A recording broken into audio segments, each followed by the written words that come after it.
अस्सलाम वालेकुम दोस्तों, ये हमारा रिजिड पेमेंट का जो प्रोजेक्ट था तो ये आज हमने कंप्लीट कर दिया।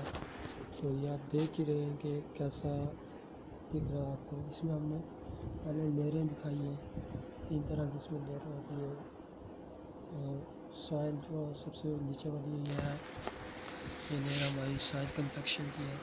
इसके बाद हमारी ये ऊपर आगे बेस कोर्स, फिर सब बेस कोर्स, ये हमारी जियो टेक्सटाइल हमने यूज़ किया इसमें। उसके बाद फिनिशिंग है, तो ये हमारे ट्रीज़ है, ये हमारी सॉइल वगैरह आप समझ लीजिए। ये हमारी रेलिंग है, ये वाली रेलिंग है हमारी, और ये हमारी डोर बार है, ये डोर बार है इसमें।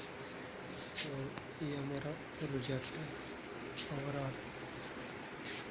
ये हमारी लेयर है, 1 लेयर, 1 लेयर, 2 लेयर, 3 लेयर। उसके बाद जियो टेक्सटाइल है नीचे, फिर उसके बाद फिनिशिंग है हमारी।